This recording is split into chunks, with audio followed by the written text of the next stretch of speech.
Porto 360. Patrocínio T2S Tecnologia. Brasil Terminal Portuário. Apoio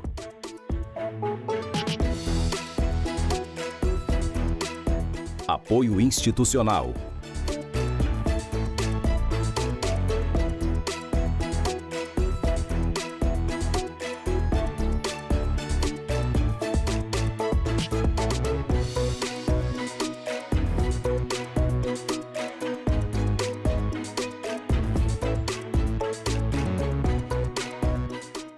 Realização Grupo Tribuna. Olá, está no ar Porto 360, nosso espaço semanal para debater assuntos importantes em relação aos portos internacionais, portos do Brasil e principalmente em relação ao Porto de Santos. Esta semana a gente vai lá para a Suíça conversar com meu amigo Patrício Júnior. Patrício, obrigado pela presença de novo aqui no Porto 360, sempre bom conversar com você.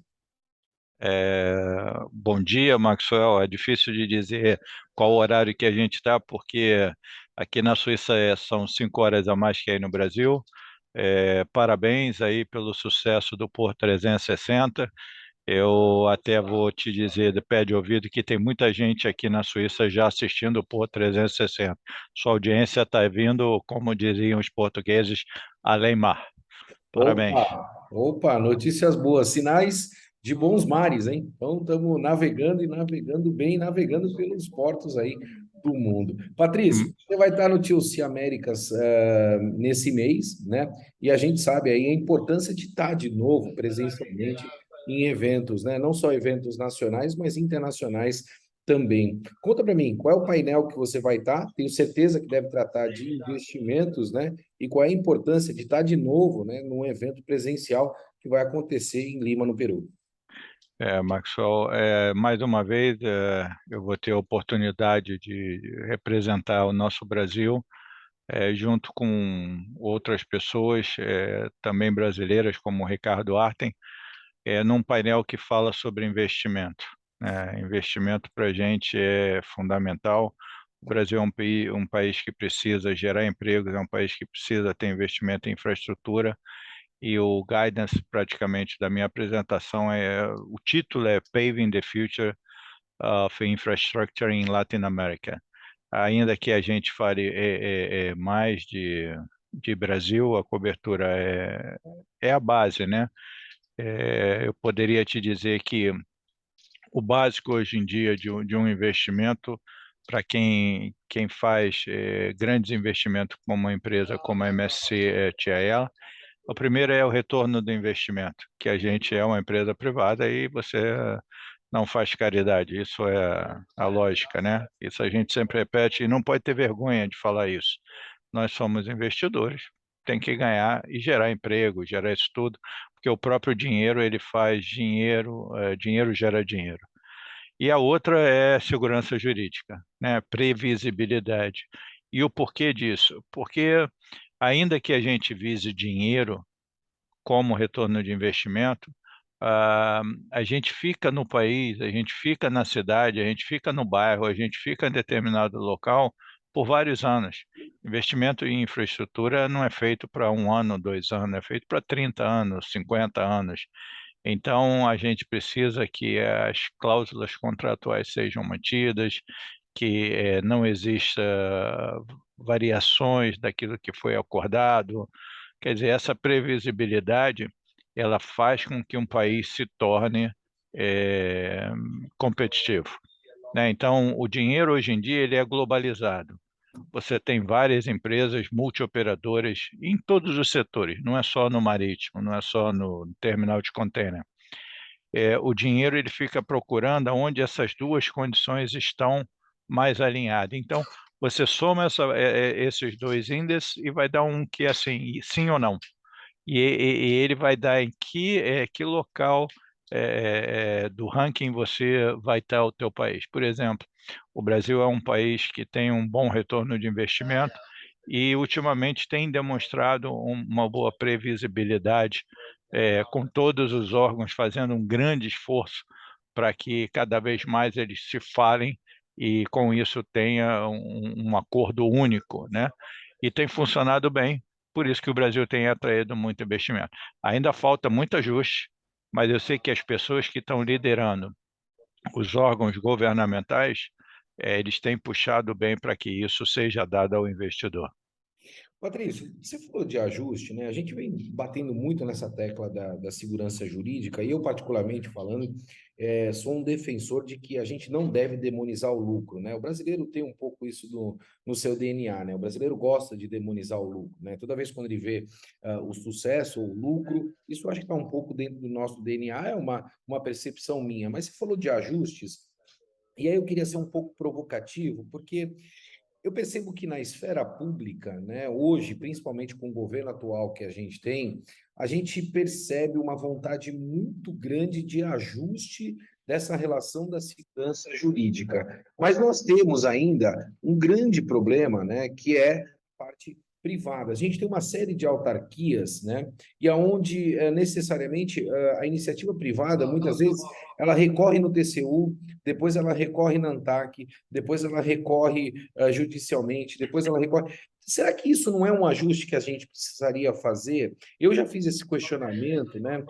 Talvez nós tratarmos isso com uma arbitragem, né?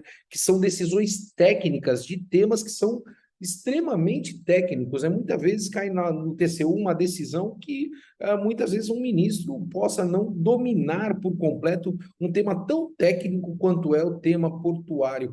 Faz sentido esse meu posicionamento, essa minha colocação, Patrício? Você tem esse sentimento? É muito complicado, mas de novo, eu ainda aposto que quando a gente fala governo, a gente fala o Estado, né? Porque não é só o partido do presidente Bolsonaro, se mudar amanhã o presidente, se for outro, se for o presidente Lula ou se continuar o presidente Bolsonaro, a gente tem que continuar tendo a mesma linha de ação, ainda que cada um tenha um projeto diferente. Mas a gente vê que cada vez mais os órgãos conversam entre eles. Vou te dar um exemplo. Até pouco tempo atrás, a gente tinha uma briga tremenda do SSE, famoso, e esse SSE foi uma briga entre órgãos governamentais que não chegavam a um acordo e parando sempre na justiça, seguindo o que você falou. Devido a várias informações providas por pessoas do setor para que esses órgãos tivessem cada vez mais conhecimento, e aí vai muito em linha com o que você está perguntando. Esses órgãos foram cada vez mais pegando conhecimento e hoje eles nos dão aula do que é o SSE. E chegou-se a um acordo fantástico, eu posso te dizer, nunca antes visto na história desse país. Você tem o Ministério da Infraestrutura, você tem a Secretaria Nacional de Portos, você tem o CAD, você tem a ANTAC, sentando, acordando, assinando um memorando de entendimento para uma posterior regulamentação daquilo que foi acordado. Isso foi para todo investidor, foi um marco, porque foi assim, olha, o CAD e a ANTAC sentaram e falaram, olha, até aqui eu vou, até ali você vai, quando for preciso, e a gente gosta de ver eles trabalhando junto, que para a gente facilita. Maxwell, o meu sonho é que um dia a gente tenha tudo no one-stop shopping, todo mundo concentrado, serviços tudo junto, licenças tudo junto, isso vai facilitar a vida de todo mundo, com todo respeito, mas tem esse, como é que fala em São Paulo, que tem o poupa-tempo, eu acho isso fantástico. Né? A gente deveria ter um poupa-tempo também na área marítima, para que tudo fosse feito num lugar só, você só muda de uma cadeira para outra. Mas, voltando ao ponto, ainda na fase de aprendizado, quem perdeu levou tudo para o TCU.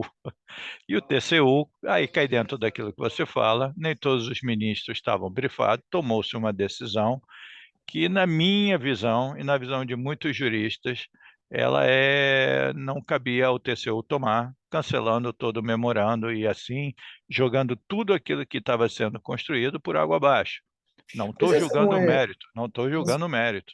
Mas essa não é a insegurança que a gente fala, na verdade, Sim, do investidor? Não é um cavalo de pau, Patrício. Você vem num caminho, aí você dá um cavalo de Não, pau, muda tudo. mas Eu sou bem otimista, porque a gente teve a oportunidade de ter a visita do ministro Zimmermann aí na BTP, depois em Santos em geral, onde a gente pôde expor para ele tudo aquilo que fazia parte, o que a gente chama de SSE. Eh, e ele entendeu bem, e eu acho que o que falta ainda no TCU, principalmente, por ser um órgão de suma importância, a gente tem que trabalhar mais com eles. Esse é um setor, Maxwell, que eu sempre falo que nos anos passados era movido pelo Brasil de que você conhece, né, como se faz para tudo se dar certo, com corrupção muito alta. Era um setor assim que, com o tempo, a entrada dos grandes operadores, com os grandes armadores, com os locais cada vez mais afinado com compliance mundial, isso tudo fez com que o mercado em geral fosse dificultado. Então, hoje foi deixado de lado o jeitinho, foi deixado de lado a corrupção, e tudo tem que ser feito no conhecimento. Então, você precisa, enquanto investidor, também levar esse conhecimento para as pessoas que tomam decisão, porque você falou uma verdade, nem todos os juízes, nem todos os conselheiros têm o conhecimento de tudo. Ninguém é Mister Know-it-all. Sempre você vai fugir. Eu, particularmente, eu não sei fazer o seu trabalho. Primeiro que eu não sou, assim, tão charmoso para poder aparecer na televisão, mas, cada um na sua, mas quando você vai entrar na área do outro, o mínimo que faz é buscar esse conhecimento. Então, a gente hoje em dia tem um trabalho de também, com todo respeito, a minha palavra vai ser educar os órgãos com os quais a gente trabalha, passando para eles a nossa visão e deixando eles tomarem as decisões, mas já com muito mais bagagem. Então é isso que eu acho que o mercado em geral tem sido feito. E, obviamente, quando você tem uma coisa de muita disputa, dois lados apresentam versões diferentes e cabe às pessoas tomarem decisões depois de terem todo esse conhecimento na sua mente. Patrício, a gente viaja pelo mundo, né, conhecendo os portos e tendo aí o entendimento do que o mundo vem fazendo, até por ser um setor extremamente globalizado e conectado, né? Isso não tem como fugir, né? Rotterdam conversa com o Porto de Santos, os portos da América, portos da China e assim sucessivamente. E aí, toda vez quando a gente vê boas iniciativas lá fora, né, ou ações que são feitas e tomadas dentro dos portos, mundialmente falando, aqui no Brasil a gente diz o seguinte: não podemos comparar, né? Então a gente sai para fazer benchmarking com esse pessoal, a gente aprende com eles, mas toda vez quando a gente quer trazer isso para o nosso universo aqui, a gente diz que não dá para comparar com os portos internacionais. Eu acho isso uma dicotomia absurda, né? Eu particularmente falando, e eu até escrevi isso no meu livro, que aqui a gente precisa ter a habilidade de enterrar projetos, né? Eu até dediquei um capítulo do meu livro para o Patrício, quem quiser pode ir lá conferir, mas eu falo de enterrar projetos. O que é enterrar projetos? A gente tem um modelo, né, no qual a gente opera, esse modelo ele deixa de ser eficiente, e aí a gente precisa catapultar isso para um novo modelo, né? Ter um arranjo logístico, ter um novo modelo de operação, e isso a gente veio fazendo ao longo do tempo, ou seja, da porteira para dentro, os investimentos são fabulosos. Eu, quando entro dentro da BTP, eu comparo ela com qualquer porto do mundo, né? Entre outros terminais que a gente tem aqui também no Porto de Santos. Mas da porteira para fora é um desastre, uma falta de infraestrutura por completa. E aí a gente entra no tema obrigatoriamente do STS-10, né? Onde a gente precisa amplificar a capacidade, né? E ser muito mais eficiente. E aí a gente começa, né, com uma guerra gigantesca em torno desta questão. Como é que está o STS-10 na tua percepção em relação ao que foi definido até agora, Patrício? Bom, o Porto de Santos é, sem sombra de dúvida, o porto mais importante do país. Isso a gente, quiçá até da América Latina, principalmente pelo fato do estado de São Paulo, principalmente, ter 40% a 45% da matriz industrial brasileira. Enquanto não houver alguém com uma visão de estado que mude isso, o Porto de Santos vai ter que absorver toda a parte industrial brasileira de importação e exportação. Bom, tendo dito isso, eu posso te garantir que os 3 terminais hoje de contêiner de Santos, os 4, contando com o Ecoporto, mas principalmente os 3 maiores, a BTP, a DP World e o Santos Brasil, não deixam a desejar para país no mundo nenhum. E eu sei porque aqui a gente senta, eu sou encarregado da América Latina, do meu lado tem um encarregado da Ásia, ali da Europa, Estados Unidos, e eu posso te garantir que nós, inclusive, exportamos talentos da Portonave, da BTP, da Multiterminais para o exterior, para que eles ajudem outras pessoas onde os projetos estão começando, e isso inclui Canadá, inclui Estados Unidos, inclui Israel, entre outros países que a gente tem o hábito de dizer que são primeiro mundo. Então, a gente já tem o material humano, a gente já tem os terminais rodando bem. Eu gosto de ver também, Maxwell, assim, você tem um prédio, você acabou de pegar um prédio de 30 andares com 2 apartamentos por andar.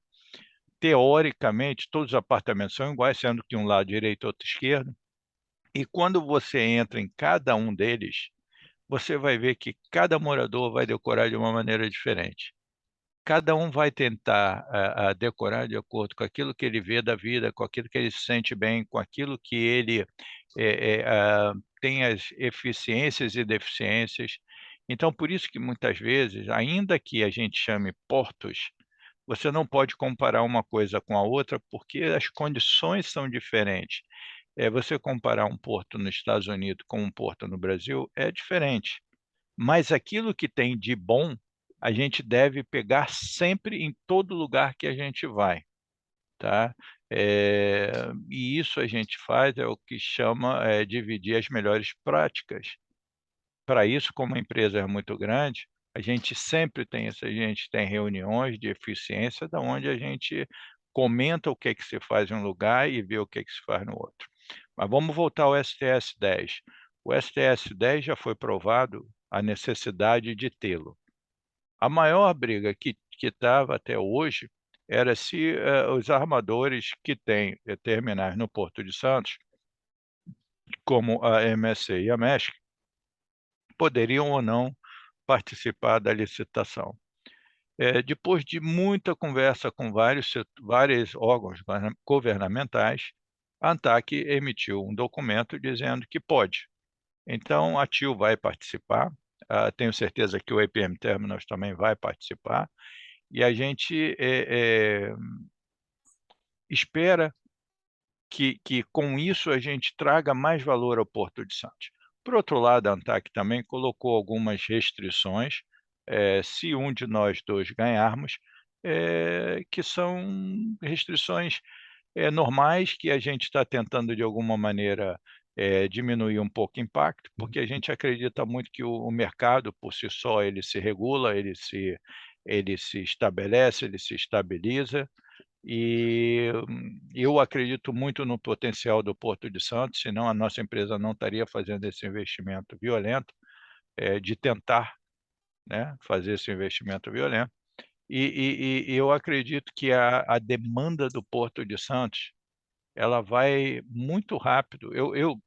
De novo, os números que a gente apresentou dizem que em 10 anos, aí já com o STS-10, a gente vai estar no limite do Porto de Santos.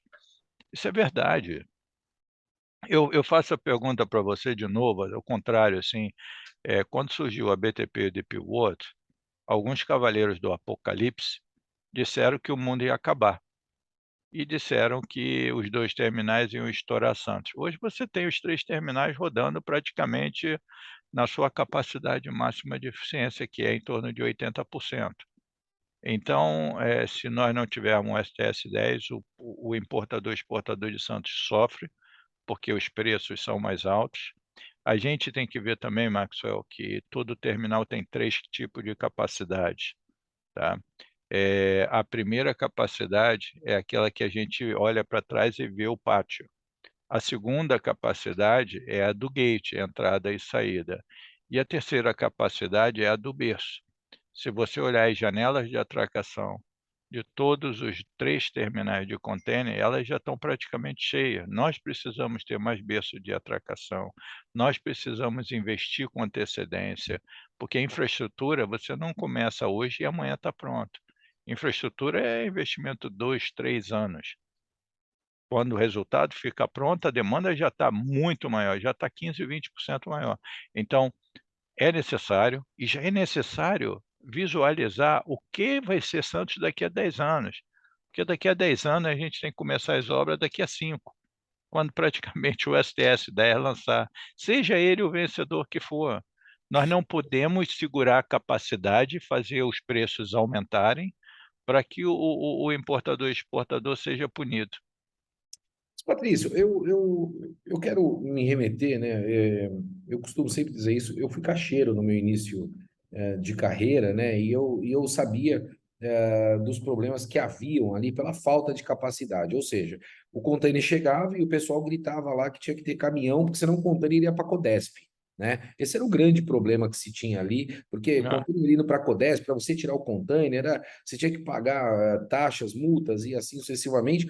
E aí foi onde surgiu, né, a retroárea, né, que sim, diferente de outros países do mundo, a gente tem essa particularidade aqui no Brasil. Eu fui fazer alguns levantamentos, né, você citou alguns terminais, e eu fiquei um pouco assustado até com os números, porque eu não tinha conhecimento. 70%, por exemplo, de um terminal dos containers que chegam vão para a retroárea. Um outro terminal, 44 ou 46% vão para a retroárea. Né? Isso quer dizer o quê? Que realmente está faltando área em zona primária, porque esse é um sim, sim, modelo sim, de sim, trabalho que naturalmente a gente precisa desenvolver. Não está sim. na hora da gente fazer um novo modelo de negócio e utilizar a retroárea para a indústria, que é muito mais produtivo do que armazenar container? Ou estou errado na minha percepção, né? Não,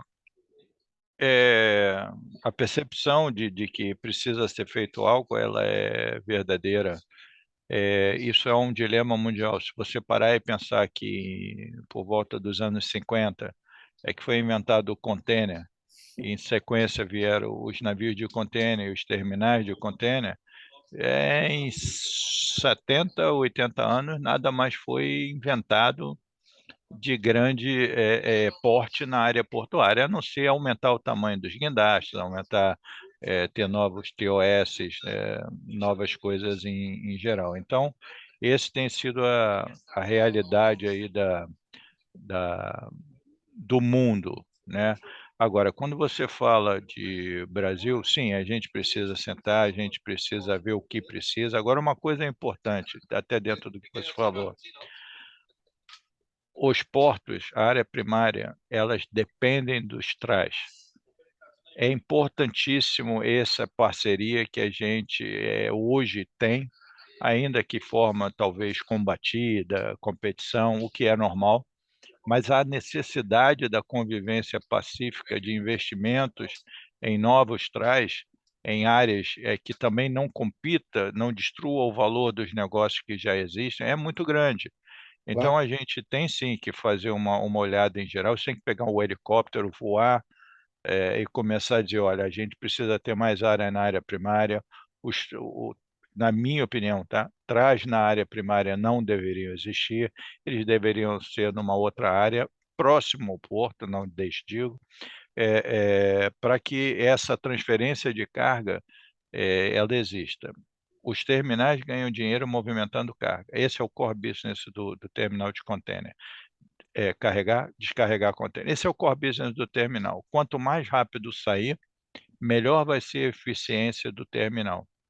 Mas isso não quer dizer que esses serviços que a gente faz sejam de graça. Ninguém trabalha de graça, né? Nem relógio trabalha de graça. Você tem Mas ou da corda, ou então você bota uma pilha, ou você bota no carregador, porque senão ele não funciona. é o que eu costumo dizer, né? Custo, né, logístico está associado diretamente à quantidade de tombos que você dá num container, né? Quanto mais tombos você vai Sim, dando no container, mais caro vai ficando a tua operação. Então, esse é o sim, foco, é isso que a gente sim, precisa sim, olhar sim. definitivamente. Patrício, a gente está chegando ao final da nossa entrevista e nós vamos ter a APA aqui também, né? Você falou do TLC, né? Que está acontecendo esse ano lá em Lima, no Peru, mas eu fiquei muito feliz de Santos estar recebendo, né, um evento como a APA agora no final do ano aqui em Santos, né? Um evento internacional também aqui no Porto de Santos faz todo sentido, né? Porque eu costumo dizer que particularmente a gente tem muito hábito de ir lá para fora para aprender. A gente também não tem muita coisa para ensinar, né? O Artem teve no TLC Europe com o Eduardo Neri, né? Com o Otto Bullier, num painel exclusivo do Brasil do TLC Europe, e eu acho também que a gente tem muito a ensinar em relação a tudo aquilo que a gente aprendeu. A APA pode ser um ponto nesse sentido, né? De que a gente possa também mostrar o que a gente está fazendo para o mundo? Já tem uns 25, 26 anos que eu participo dos TO6.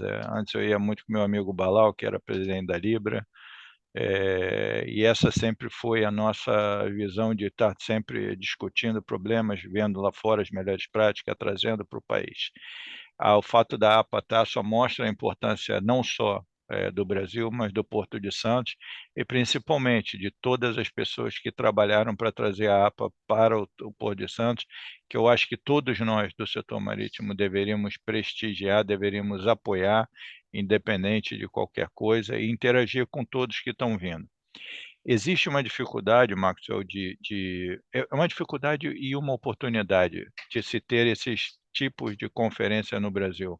Primeiro que o Brasil é longe de tudo, é pertinho de Buenos Aires, é pertinho ali do Paraguai, mas é longe do centro europeu, é longe do centro americano, é longe do Caribe.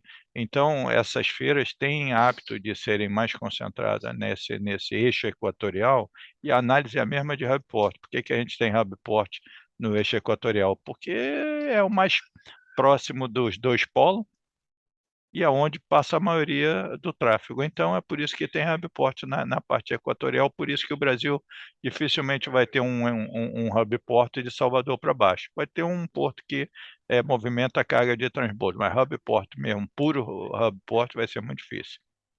Então, o Brasil fica um pouco distante. Seria muito importante que toda vez que esses eventos acontecessem, a gente pudesse oferecer uma atração turística em conjunto e vender um pacote, né? Ainda que o CAD possa dizer que eu não posso fazer uma casadinha, e a palavra casadinha não é muito bem feita, muito bem Aceita? visto hoje em dia, aceito hoje em dia, mas seria muito bom se o Brasil pudesse sim aproveitar a oportunidade e oferecer um pacote turístico, oferecer hotéis bons, oferecer uma boa estadia no Porto de Santos. Nós temos em Santos excelentes restaurantes, excelentes hotéis, e eu tenho certeza que é por isso que a APA não é aceitou, mas por isso que a APA será em novembro no Porto de Santos. Eu quero aproveitar aqui, convidar todos para que vão, e agradecer mais uma vez o apoio da tribuna em todos esses eventos, e a você principalmente, Maxwell, que mudou a linguagem portuária aí por Santos. Fico muito feliz, meu amigo. Antes da gente terminar, eu quero falar a respeito do artigo que eu escrevi essa semana, né? Que eu falei o charuto, os homens, né, e o negócio. Falando principalmente de liderança, né, Patrícia? Então, já como você fez um elogio, eu vou devolver o elogio para você. Eu perdi as contas de quantas vezes você, como um líder do setor portuário, sentou comigo, né, e falou assim: senta aí que eu vou te explicar, né? E aí você dava a tua aula ali em relação a um tema, e realmente você é esse líder que transiciona para essa nova geração. Como você falou da nova linguagem também. Isso é uma coisa que me preocupa muito. Eu, numa roda de amigos, discutindo, né, um deles me perguntou, falou assim: Maxwell, me fala 5 líderes dessa nova geração que está chegando no setor portuário. Eu sou do setor, eu não consegui responder, Patrício. Eu não consegui. Eu identifiquei alguns, mas eu não consegui responder.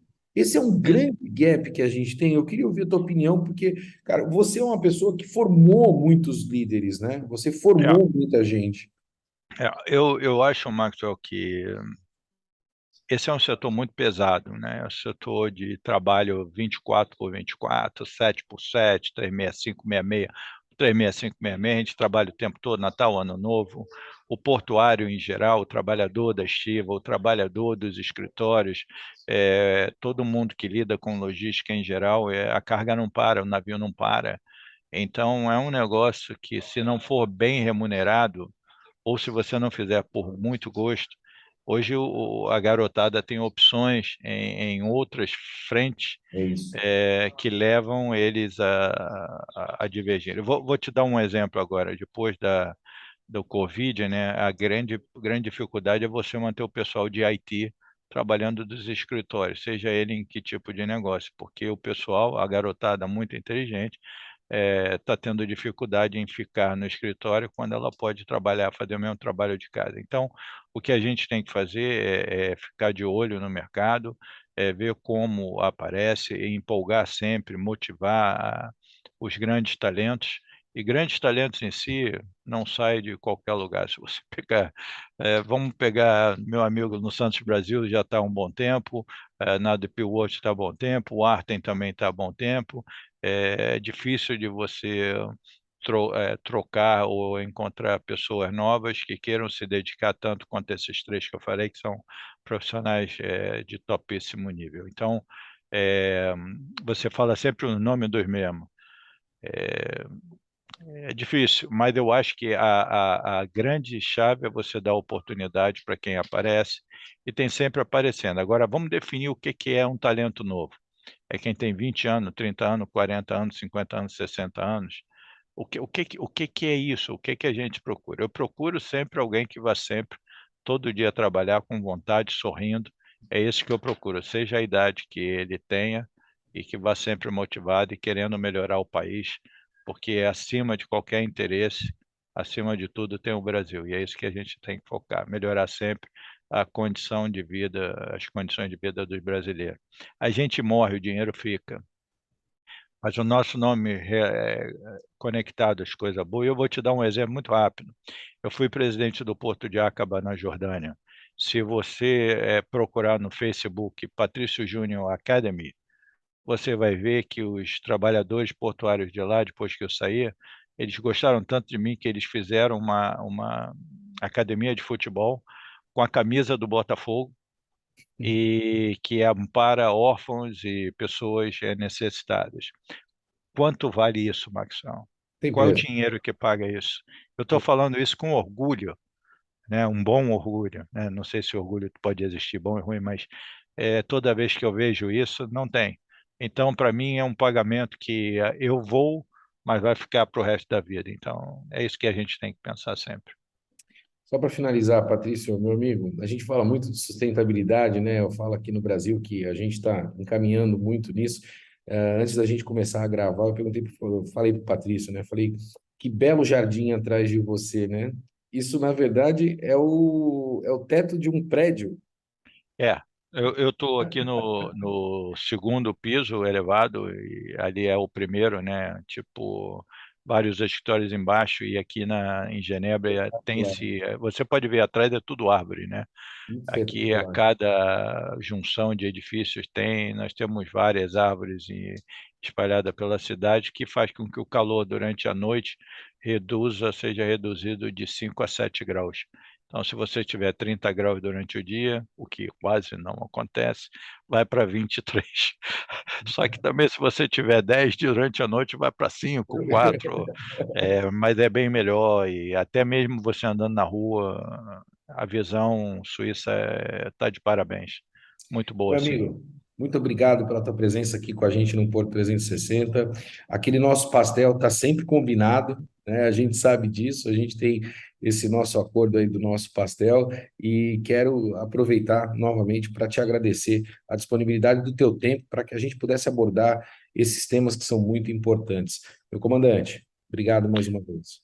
Para mim é sempre um prazer, Maxwell, estou sempre à disposição. Eu tenho vários amigos em Santos, vários competidores, mas competidores também são amigos, várias autoridades. A todos o meu bom dia, boa tarde, boa noite, principalmente para você, um amigo de longa data, e viva o pastel de Santos, que é o melhor do mundo. Um abraço. Eu vou ficando por aqui. Olha, sempre comendo esse bom pastel, como o Patrício falou, aqui na cidade de Santos. A gente se vê semana que vem. Um forte abraço e até lá. Porto 360. Patrocínio T2S Tecnologia. Brasil Terminal Portuário. Apoio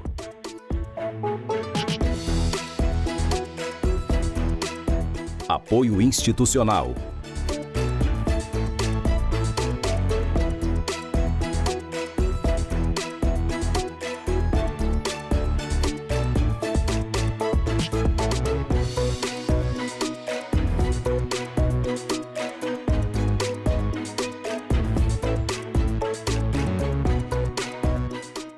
Realização Grupo Tribuna.